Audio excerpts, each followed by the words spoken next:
thank you again, and I'll turn it over to Emerald.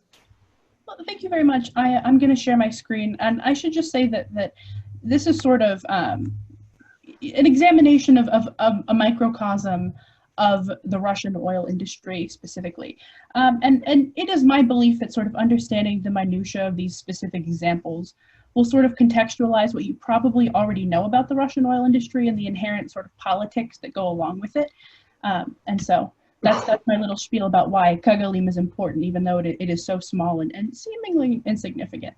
This is my presentation, Kogalym City of Oil. We can see sort of the Lukoil background, and the presentation is about a Russian oil company called Lukoil and their dealings, their capital investments, and their cultural investments in a city called Kogalym. And there have been some impacts on identity and infrastructure, as well as sort of the general economy surrounding Kogalym. And so what I really wanted to ascertain with this research is why the investments are being made and why specific participation in cultural leisure, as well as a more general market economy, is important for Lukoil and their success in the town of Kogalym. And so in answering these questions, there are three scholars that have been really important in developing a framework for answering those questions. And so the first scholar is Douglas Rogers. He is an anthropologist. He studies Russian oil. His case studies are more specific to the town of Perm, a much bigger city than Kogalym. Kogalym boasts about 60,000 people. Perm is sitting at around 1 million people. And so his work really was helpful in sort of taking questions and theories and methods that had been used for research and sort of applying them to the town of Kogalym. There's Elena Schulman. She writes about women's role in Soviet state building and how they are able to sort of take quote unquote untamed spaces and turn them into places that are sort of, I guess, fit for more developed and industrialized economies. So those words are sort of used interchangeably in her work, develop and industrialize, but specifically we do mean industrialized. And then finally, Jennifer Suchland. Her research was really important in sort of ascertaining the answers to the questions I was trying to answer. So she writes a lot about illicit economies, and she writes specifically about prostitution economies. In the context of the oil industry, the illicit economy doesn't have to be a prostitution economy. It can be an economy for papers or passports or any number of things. But the point is, you'll see sort of markers of illicit economies when there is a lack of other sorts of development that sort of surrounds these oil boom towns. And so her work was really helpful in trying to examine that. And in my thesis, I use census data, I use migration statistics. There are economic growth surveys and studies done. And then I think what has been most interesting is Lukoil has put out a number of promotional videos talking about the town of Kogalym. Some of them have been deleted or put on private. I was able to save most of them and use most of them. And so it's very interesting to sort of see through Lukoil's lens, like a very specific portrayal of how they view Kogalym. A little bit about Kogalym. I mentioned there are about 60,000 people. It's probably closer to 66,000 now, but the census is not going to be conducted until October, so we'll know more then. It was founded in the 1970s by architects from a firm in Azerbaijan. And so Kogalym is large for the region it's in, but it is ultimately a very small town. And then if you compare it to towns that are similarly based on oil, right? Big for the region, small for the country. And so the fact that it's growing is pretty significant, growing at a relatively low rate. And one of the reasons we think that the population has been able to sustain itself and grow steady is the proximity to the Vatyaganskaya oil field, which is one of the region's largest reserves. It is owned by Lukoil. At this point, and just take a look at the picture that the slide is sitting on, and we can sort of see that there is Lukoil branding featured very prominently. And I chose this picture out of a number of options. Lukoil branding is very prominent in the town. The picture that is my background, my Zoom background, also features Lukoil branding. That's the Lukoil building. So if you're standing in the streets of Kogalym, you see Lukoil branding everywhere. And that's very significant because the town of Kogalym is actually a little bit older than the company, about 20 years older. And so we sort of start to see that the presence of Lukoil sort of took hold not as Kogalym was growing, but a little bit after. And I've also just sort of put this map up here so we can see. We'll hear later a lot of sort of testimonials about Muscovite culture in Kogalym, and people will sort of tie those two things together. But I really wanted you to be able to see that there's pretty significant physical distance here. This is about a 24-hour car drive. And so we'll talk about Muscovite culture, access to Muscovite culture in Kogalym, but there's a lot of physical space separating the two. And so we sort of start to question, well, you know, how much access to Muscovite culture is it actually possible to have in a place like Kogalym? So a little bit about Lukoil. It was founded in 1991. There hasn't been a lot of organizational change since its foundation. The company is technically younger than the city, as I mentioned, and I say technically because at the dissolution of the Soviet Union, there was a privatization and Lukoil came out of that. But the branding itself didn't really exist until the 1990s. And so again, the fact that Kogalym features Lukoil so significantly is very interesting. Because it sort of suggests that there has been an active role played by Lukoil in sort of developing the town past what was accessible in the 1990s.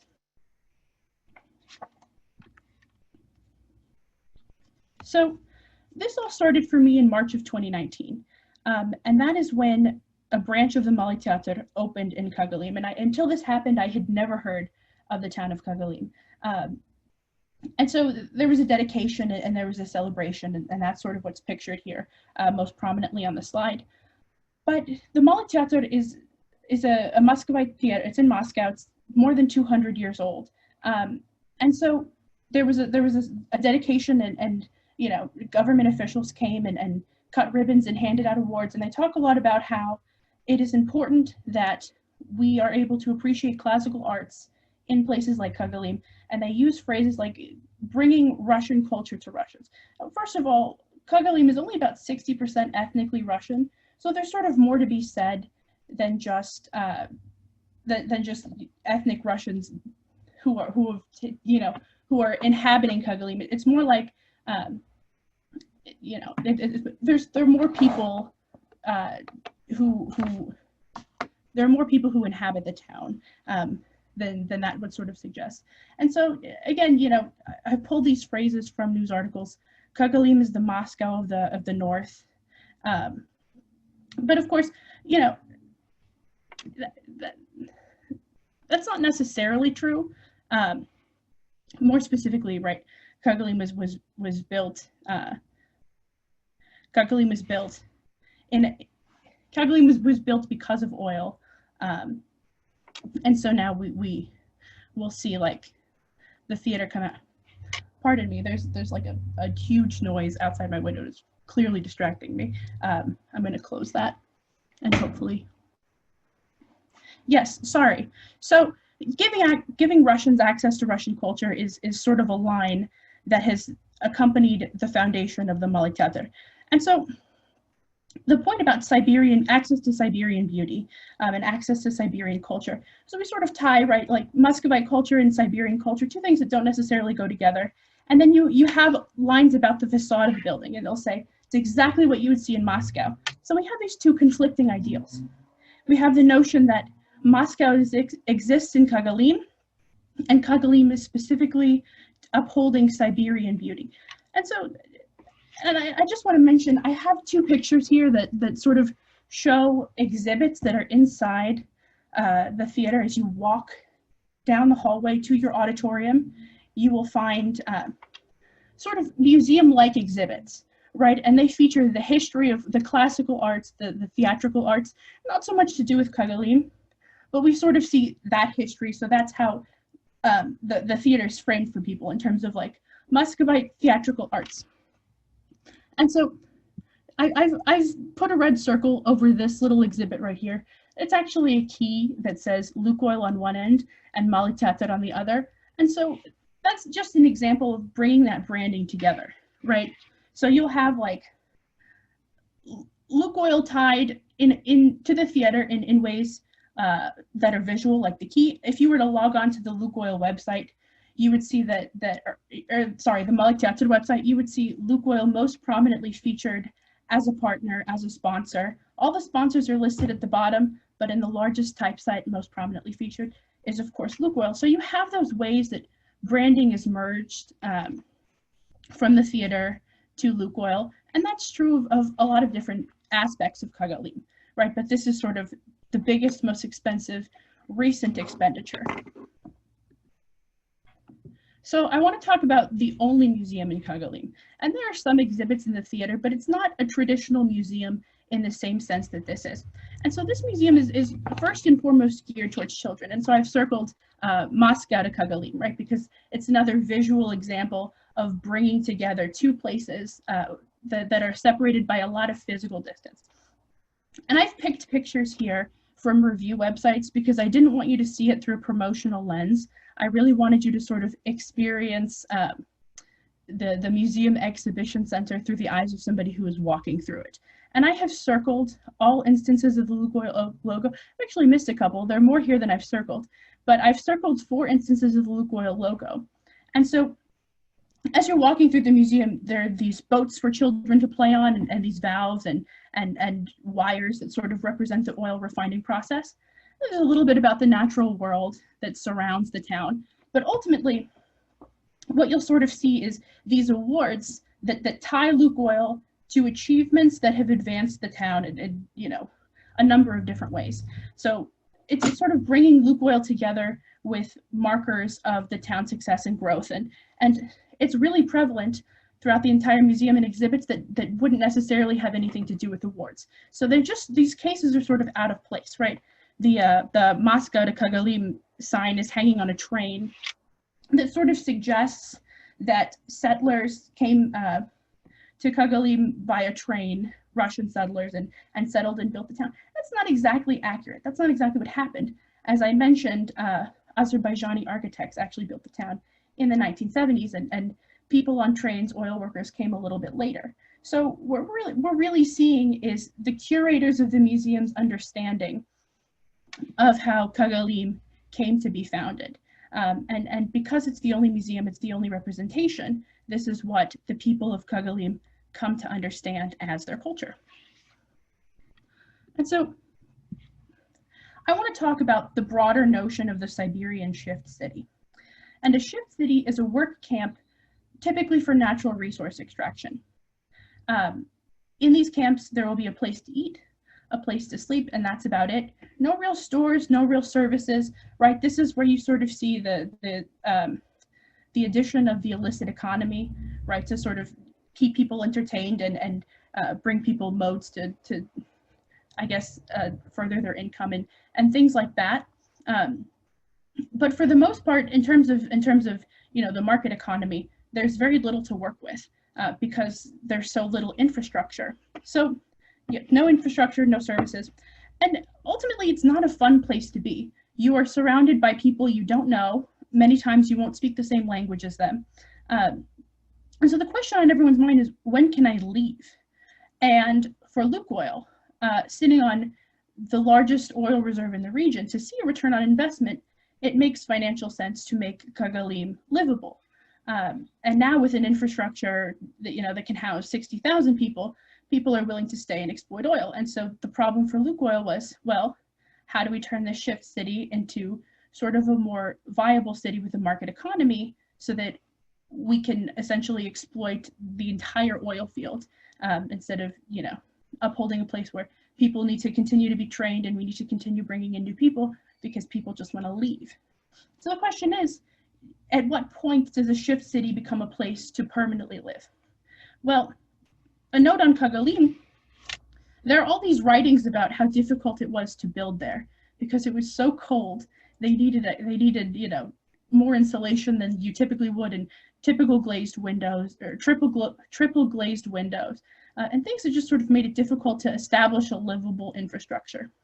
And so at this point, now that Kogalym has sort of grown beyond the point of the initial infrastructure and has grown into a place where you see that there are economic drivers in place, we ask the question, well, are there illicit economies? Have we seen any evidence of that?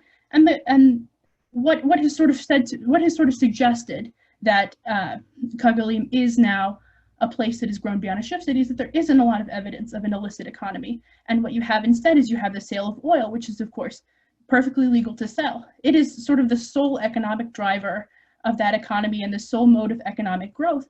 And so it sort of replaces, that the illicit factor in the arrested development of economic growth. Although I will say, even though oil is legal to sell, it sort of takes on those characteristics of the illicit economy, and that it is the only driver of economic growth, and that it's this sort of self-perpetuating relationship where the town becomes more and more dependent on oil the more it's used. And then finally, you have sort of two indicators that people are willing to, you have sort of two indicators that people might be willing to stay. So I should mention that of course, in shift cities, the population is usually primarily male. When you're doing labor in the oil industry, most of the workforce is male, and this is true. That was true in the 1970s, it's true today. So they talk about, and this is in an electronic anthology about the area that surrounds Kogalym. You have these teachers arrive, and they sort of see it as a signal that Kogalym is about to become a town. It's no longer a place to work, it's a place to live. And so there are two indicators here, and the first is education. And the presence of education suggests that this could be a place to raise a family. And the second indicator is the arrival of women. And so these are all sort of part of what men might see as necessary to live. And this is part of Schulman's framework too, where she talks about how the first brave women to come to a place like this sort of legitimize it, right? They legitimize Lukoil's dealings with it, and they sort of put into place the parts of infrastructure that can't just be done by men, right? So you have, of course, education, and you have people who are willing to sort of take the plunge and make Kogalym a place to settle. And so a little more on women. So we mentioned that women are indicators. I should say very specifically, in this case, women who are ethnically Russian are indicators of legitimacy, because of course there are indigenous populations that surround the area, and there are women. And for the men who worked in these shift cities, those women were not an indicator of legitimacy in terms of permanently settling the town. So being ethnically Russian is important, and this is true also for Schulman's frontier. But some of the motivators in this instance were a little bit different and very interesting. So Schulman writes about women being excited about taking an active role of state building, and being patriotic and seeking sort of honor and glory. And here we sort of see women seeking financial solvency. So the deputy director of Kogalym's museum, which is the picture in the background, the museum, she gives this interview, and she talked about how she didn't actually mean to settle down in Kogalym. And what ended up happening was that she moved with her husband from Bashkiria, just for the purpose of saving up a little bit of money and moving back. And then 15 years passed, and before she knew it, she had a son, she had a life in Kogalym, and it was not something she expected to have done. So completely by accident, she ends up contributing to the culture of Kogalym and sort of furthering the narrative that exists within the museum exhibition center. And so I should say that women are, in fact, pretty significant cultural curators in the context of Kogalym, right? The board of the museum exhibition center is entirely female. The repertoire department of the Mali Theater is female. So I should tell you, the directors of the Mali Theater are all men. So the vision is sort of being executed by men, but the ideas are being curated by women, which is not to suggest that women have a monopoly on what is viewed by the people of Kogalym or the collective understanding, but certainly there's sort of an influence there, just because of the notion that cultural curation should be done by women. And of course, ultimately, the presence of women sort of legitimizes Lukoil's dealings on a continuing basis, because the presence of women and their acceptance of the status quo sort of suggests that it can be upheld, and the fact that that is being reflected in the exhibitions of the museum, I think, really sort of speak to the fact that women have decided it is okay for Lukoil to be financing different elements of the theater, and so that's what's going to keep happening. So I want to talk a little bit more specifically about the programs and the projects that Lukoil is funding. And I do a comparison here between the projects in Perm that are sort of analyzed by Douglas Rogers and the ones that are happening in Kogalym. And the ones that are happening in Kogalym are really unique. It's because Perm is obviously much older than Lukoil, had an established infrastructure long before oil ever became an important part of that economy. And that's not true for Kogalym. For Kogalym, most significant infrastructure is built and funded by Lukoil. And so for that reason, Lukoil's involvement is paramount in keeping the town afloat. The kindergarten, the theater, there are a number of stores that are owned by Lukoil. You'll see Lukoil branding and colors everywhere on the street. There's an Olympic training center that's being built. And most significantly, in my mind, is the Russian Orthodox Church. So you see that even though in both Perm and Kogalym there are programs, in Perm they sort of augment what already exists. So the programs in Perm have more to do with, for example, the example I've picked is altering the curriculum for school children, and so we see that there's a folk tradition edition. In one of the thank you grant letters, they say that participating in the project made them kinder, more honest, more responsible, better mannered, and more cultured, which I think is very interesting because it sort of suggests that without Lukoil's intervention, they may have been the opposite of those things. And for Kogalym, you have an entire church funded and upheld and built by Lukoil. And so in both cases, even though they're done very differently, there's sort of an underlying insinuation that the locals have failed to teach good values to their people, and they need that intervention from Lukoil to sort of be good Russians.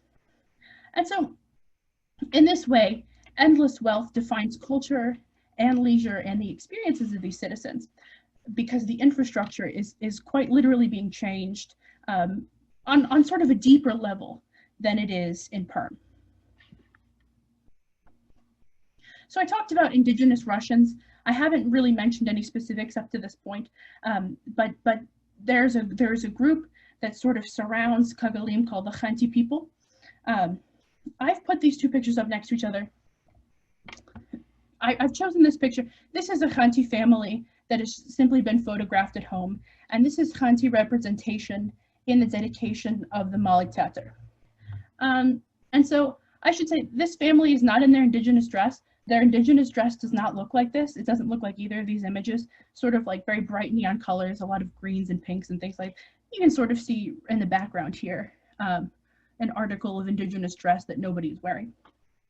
So this was very interesting to me because Lukoil sort of made an attempt to acknowledge that they are on Khanty land. In doing so, they sort of misrepresented what the people might dress and what the people might dress like and what they might do. And you may have noticed earlier that there's, of course, a representation of ethnic Russians, and that's sort of exaggerated too. And they're wearing, powdered wigs and costumes and things that Russians would not wear. But I should mention that this is the only representation of Khanty people that is associated with the theater. And if you walk through the theater, you look at the exhibits and you see the history of the theatrical arts, from the very beginning of the Melikian to present day, you will see representations of true Russians. You won't see any representations of Khanty people. So the only representation of Khanty people associated with the theater is just not quite right. It's done just a little bit wrong. And in one of the videos, which is, I think, now been removed from YouTube, there's a half-hour television special wherein a television presenter sort of goes to Kogalym and has this long meeting with one of the heads of the Western branch. And they have a very intense discussion, and they're talking about brain drain in Kogalym and how, even though Lukoil has developed this wonderful education system, people still leave, and it's a horrible thing. And sort of right in the middle of the whole special, she goes a little bit outside of the bounds of the town and sits down in a Khanty encampment with this family, and they have a discussion about Lukoil. And she sort of tells them it was with the full consent and cooperation of the Khanty people that Lukoil acquired its land, and they just sort of look at her. because that's not exactly what happened, and that's not exactly what still happens. And I've used a very famous example at the bottom here of a reindeer herder who talks about families in the area being paid off, but they're given documents they can't read or that are hard to read, and they feel pressured to move out of the community. And that's very true, because even if you refuse to sell your land, encroachment on the land by other people, by Lukoil, because of other people who sell, mean that there are still environmental changes that might eventually make it difficult or dangerous to stay on that land. So now the question of environment and pipeline sort of arises when we have a discussion about the Khanty people. And I've chosen these two pictures. They are promotional pictures put out by the company who is building these pipelines. And I thought they were very interesting, because one of the problems that people talk about when they talk about pipelines is, well, you know, there are leaks, things seep into the ground. And in these pictures, you can sort of see that that's happening.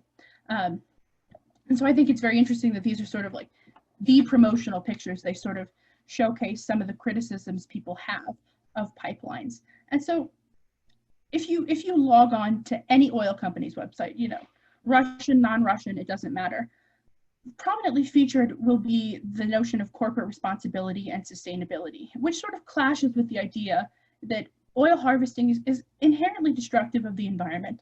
And specifically on the topic of the Khanty people, reindeer herds are disrupted and fish populations are impacted. So the Khanty people are semi-nomadic. The whole economy is sort of based around reindeer herding. And then in terms of fish populations, there are several studies that suggest that fish learn where ecological disasters have occurred, and they learn to avoid the area. And so even if an ecological disaster occurs and is cleaned up, fish populations may not return for quite some time. And of course, indigenous groups are disproportionately affected by this, because once land has sort of taken on the consequences of oil harvesting, it stops being livable. Even if you refuse to sell your land, you know, you might find that there's no choice but to leave anyway.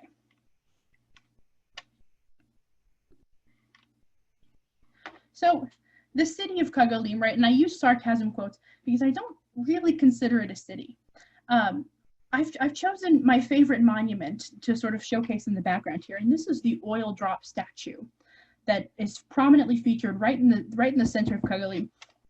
And coming out of the oil drop statue, you can see the Lukoil logo, you can see oil harvesting equipment, and if you walk around the back, you'll see people who are coming out of the statue and buildings that are coming out of the statue.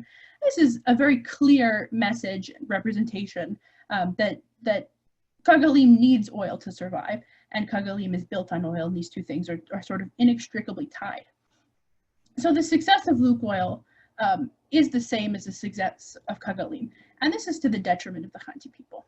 And so I picked this news article just to put up here because this picture is really startling to me. So you have the president of Lukoil sitting next to the government of Ukraine. This is the Ukraine flag, this is the Lukoil flag, and this is the Russian flag in between them, and they're legislating together. And Lukoil has agreed to fund some public infrastructure, some changes. And so you know, with Lukoil's input and money, they've decided that these things need to change. And so a couple things are interesting about this. Lukoil has a flag next to the Ukraine flag and the Russian flag, almost as if it's land, almost as if it's sort of its own government. And because of this level of endless wealth that Lukoil is able to leverage, it sort of is, right? It sort of has political power that is maybe strange that would maybe be strange for another kind of company, one without endless wealth. And so I sort of see Kogalym not so much as a city, but as a part of Lukoil's company, as a subsidiary of Lukoil, because the success of Kogalym is so contingent on Lukoil's success that if Lukoil were to cease existing, then, you know, overnight Lukoil or Kogalym would lose its main source of income, almost every facet of its infrastructure. And so because the companies are so close, because the company and the city are so closely tied together, it seems reasonable to sort of assert that Lukoil as the governing body, as the purse strings, is more like, you know, a boss, an authority figure than a part of the town, a partner in the town. And so I guess the question is, how has this happened and why has it happened? And ultimately, the answer is deceptively simple, right? Because there's money to be made, because Kogalym sits on the biggest oil field in the region. And so keeping Kogalym, economically successful and economically viable sort of ensures a strong labor pool, right? For the promise of a comfortable life, you have 60,000 people ready to exploit the oil field, and that number will grow with every year. We'll see for sure when the census is done, but ultimately it's looking like that. So I just wanted to talk briefly about what we might expect to see. And I say might because we're sort of, at the very beginning of a recession. And part of it is because of the coronavirus. And part of it is because of the whole debacle with Russia and Saudi Arabia and OPEC. And so I should just briefly give background. OPEC is a governing body for member states to produce oil. And there were some cuts that were proposed by OPEC. Russia, for a very long time, did not join OPEC, joined just this year, I think, right around April or May, and then left when OPEC proposed these cuts. And so to retaliate, Saudi Arabia also refused to make cuts, and both countries ramped up their production, and the price of oil tanked. And this was right about the same time that the coronavirus had shut down the economy. And so we saw a pretty significant market crash. And the graph I have here is Lukoil stock, and I just wanted to demonstrate the dip that coincides with increases in oil production, which drives down the price, and the coronavirus. And so we see a little bit more than a 50% decrease from the height of the low. And this is significant. We've talked about the cultural impacts and the societal impacts of living in a place like Kogalym, but the economic impacts, it's really important to understand that not only is it important for Lukoil to be able to produce oil, but for the people of Kogalym, that oil has to be worth something. And we saw a 50% drop almost overnight, in a matter of about a week. So the question is, in an economy where oil isn't worth a lot, and because of social distancing requirements, it becomes difficult to exploit that oil, what happens to the people of Kogalym? And I'll tell you, Kogalym survived 2008, but that recession had very little to do with Russian oil, and here it very specifically does. So here we sort of see the danger of living in a place with endless wealth that is tied to one source of revenue, and then being in danger of losing that wealth. And so ultimately, the citizens of Kogalym not only allow their identities and cultures to be defined by Lukoil, which isn't necessarily a choice they have, but they're exploited for profit in exchange for living a comfortable life that is not their own, and now is in danger of being taken away from them. So I'm not really sure what's going to happen next if oil companies will recover from this recession. But I do worry specifically about the people of Kogalym, right? Because unlike the people of Perm, their infrastructure is completely contingent on Lukoil's success. Well, thank you for listening to my presentation. I would love to hear any questions.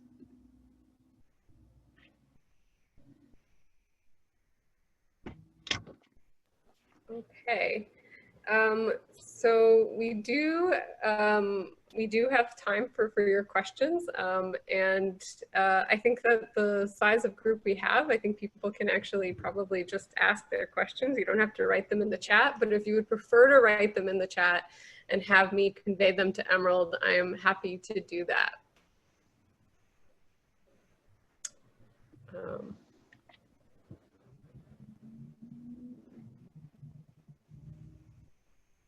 So I know after a talk, everybody has to get their bearings and think for a minute about the way that they want to put their question together. But having now heard a version of this twice, I do have a question ready, so I'm happy to get the ball rolling while you all kind of mull over what you'd like to ask. So I wonder if kind of the past experience of other company towns, maybe like those steel towns in the US, for instance, if that was something that was on your mind while you were doing this research, and if you thought about the fate of those towns and the actually eventual reinvigoration of those towns as something that might give us just a glimpse into the future of Kogalym. I thought a lot about Flint, Michigan, when I was doing this project, and of course, you know, other sort of steel and auto manufacturing places, but Flint, of course, was very famous for car manufacturing, and so that's an example of a town that hasn't exactly recovered in a number of ways, right? Because we still see that concessions were made in ways that didn't prioritize infrastructure of that town. And so I worry about Kogalym in a way that I worry a little bit less about, I guess, sort of American steel towns, because it is so rural and so difficult to build on. And you know, once there is no oil there, it's difficult to justify uprooting your life and going there and spending time there, or even staying there if you're already there. And so I really think that Kogalym is in a unique position, because its sole sort of attractive feature is that there is oil there that brings money to its citizens and the company. And you know, it's not easy farmland. It's not, oil is really the only thing. Oil and I guess the natural beauty of the Siberian North. So if you're sort of seeking either, you know, financial security or just sort of like a rural existence, Kogalym seems like a good option. But other than that, I don't see, you know, any other industry sort of taking over and making Kogalym their own. But that is very speculative.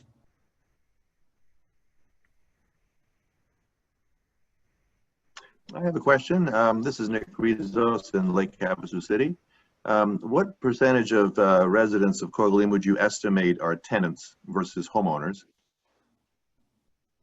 That's a good question. And I looked at a study, gosh, it was 6 months ago. The economy would affect them more seriously if they own their home and the oil industry plummets and then their home value plummets. If they're tenants, it's dependent on what the landlord charges for rent. To my memory, the majority are renters, not owners. But, you know, in cases where the landlords are sort of tied to Lukoil, again, you bank on the success of Lukoil in that case. Is the majority of the shareholders of Lukoil an individual, like an oligarch, or not necessarily? I don't think the majority share is held by one person. Although I think the current president has a significant number of shares. I think that the board of directors is pretty well in control of the decisions Lukoil makes. This is David Brokaw. What's the status? You were mentioned several times a large oil reserve. What is the status of the oil? You also mentioned that there aren't many alternatives to diversify the economy.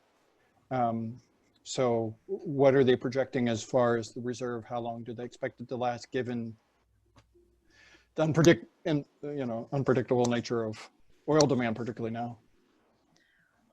Oil says, and these numbers, it's always interesting when an oil company chooses to release data about the health of their economic fields. I question it a little bit because it's very sort of sensitive information to be releasing to the public. They say that the reserve will hold steady at least through 2070. I have no reason to doubt that, and I suppose Lukoil would know better than me. But I don't suppose it matters if oil isn't worth a lot, and right now it isn't. And things are steadily improving, right? I think when I gave this presentation the first time, things looked really bad, and we had no idea how things would go.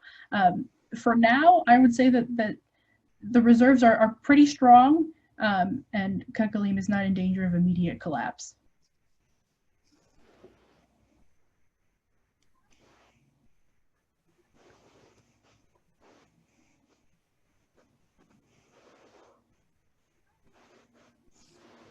This is David Brokaw again, kind of a follow-up to Dr. Risso's question.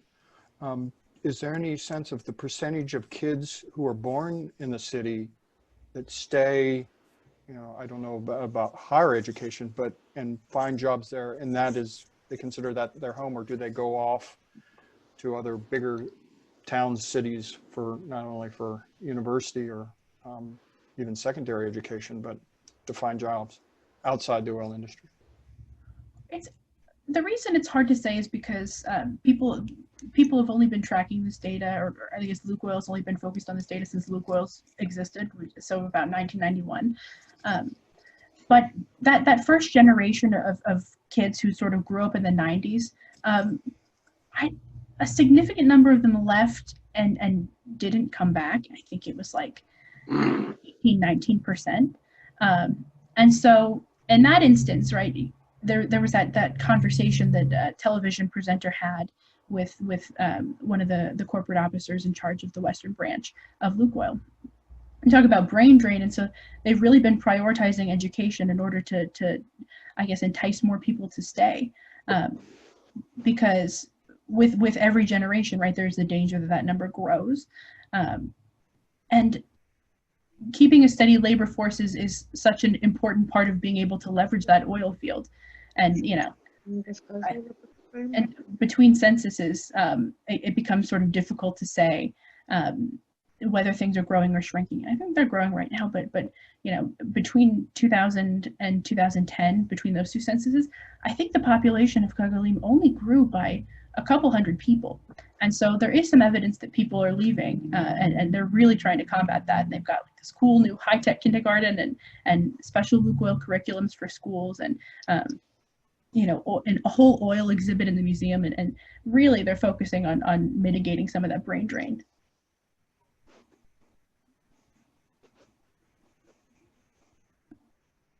Okay, I have a question. Sorry. You talked a little bit about the indigenous people that lived in the same area. I'm sorry, I don't remember their name. Hapka? Something like that? Yeah. Okay. And how they're kind of tied with the city now, even though the city's only been there since the 70s and the oil company's been there since, I think you said the 90s. If something was to happen to Lukoil or to the oil reserves, that the city would no longer be sustainable, do the indigenous people have a I don't know, any other sort of commerce or any, I guess, backup plan that they would fall back on so that they could remain in their land and do something else? Or would they really be devastated by something like that? I think the indigenous people might actually benefit from Lukoil's monetary loss, in the sense that the people of Kogalym and the Khanty people are sort of coexisting on land that they're kind of grappling over. So maybe coexisting is not the right word, but you know, they're both living on that land. And for the Khanty people, who are primarily reindeer herders, oil is not necessarily a factor in solidifying, I guess, financial solvency and maintaining existence. And so if something happened to the town of Kogalym, I don't expect that it would impact the Khanty people beyond maybe like trying to reclaim some of the land that Kogalym stands on, although I don't know, you know, if that would be particularly successful.